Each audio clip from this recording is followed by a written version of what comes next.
Joe Musashi, the descendant of Jiro Musashi, was once an orphan raised at a young age by the Oboro clan of ninja. Joe was a student of the Oboro school, trained in the art of ninjutsu by his former sensei, Nakahara. Initially the weakest student, Joe's dedication and meditation turned him into a ninja master.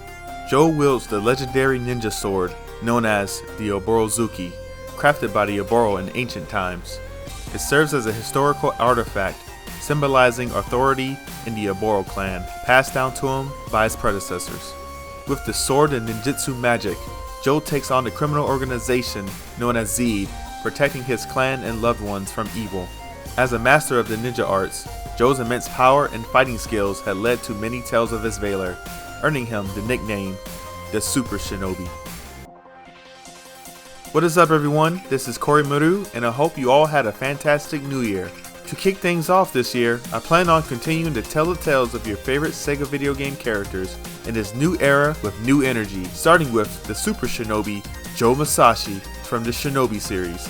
Based on the recent polls on my social channels, it seemed Joe Musashi is a fan favorite, so I decided to revisit and improve on my previous video on him. If you want me to cover your favorite SEGA character's backstory, drop a comment below, and don't forget to like, subscribe, and hit the bell notification. Now, let's dive into the video.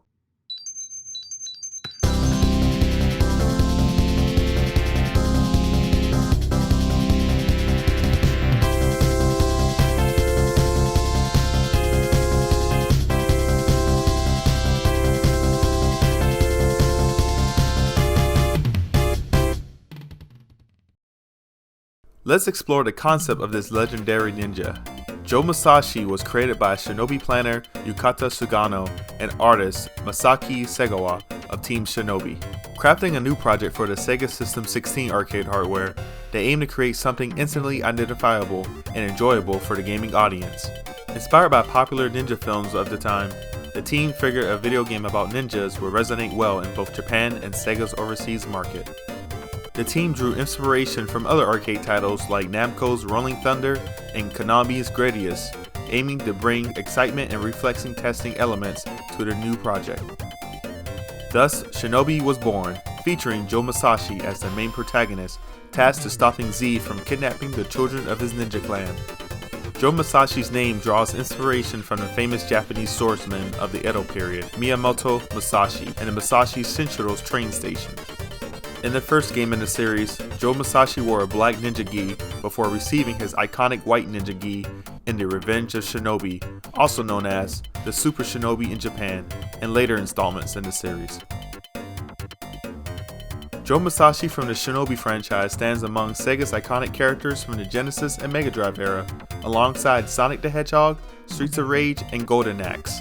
Joe even appeared in a few comic strips based on The Revenge of Shinobi, featured in Sonic the Comic, published by Fleetway Editions in the United Kingdom. The legendary ninja later made his way to the Sega Game Gear in the GG Shinobi and the GG Shinobi 2, The Silent Fury, involving Joe rescuing his fellow shinobi and working together to take down evil with their unique abilities. Joe Musashi can be unlocked as a secret playable character in Shinobi 2002 and Nightshade for the PlayStation 2. While his attacks aren't as strong as the main cast in the PS2 titles, Joe compensates with the unique ability to throw an infinite number of shuriken.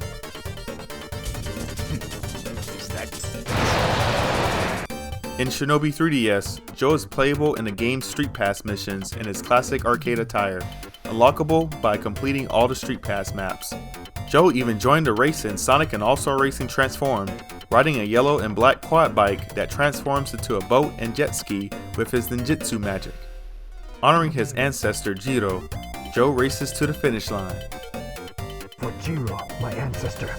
Lastly, Joe was initially set to appear as a guest playable character in Streets of Rage 4, but was ultimately cut during development. However, you can find an Easter egg referencing him during Stage 5, where a graffiti of him is drawn on one of the large pipes in the sewer section.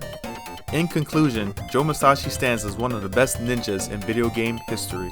His cool design with the iconic white ninja outfit, sword, and flashy ninjutsu skills made him stand out in the 90s among other ninjas like Ryu Hayabusa from Ninja Gaiden. I still remember the challenge of playing the Revenge of Shinobi for the Sega Genesis and the satisfaction of overcoming that first level. Joe even faced off against the likes of Spider-Man, Batman, Terminator, and even Godzilla. Although these characters were cut in later releases, they cemented Joe Musashi as one of the coolest SEGA characters out there. Despite the difficulty, I absolutely love the Shinobi series for its challenging action-based platforming combat and the unique stories of each new protagonist like Hayate, Sho, Hatsuma, and Hibana. I think it's about time we see the continuation of Joe Musashi's story after Shinobi 3: Return of the Ninja Master. With the new game recently announced at the Game Awards, I'm extremely stoked to play the new Shinobi and see where Joe takes off in his new journey. And that wraps up the lore of Joe Musashi. If you enjoyed this video, drop a like, leave a comment suggesting your favorite SEGA character, and subscribe to stay updated on future videos. In the next video, we'll be delving into the lore and concept behind those crazy taxi drivers from SEGA's Crazy Taxi series. Until then, see you all in the next video.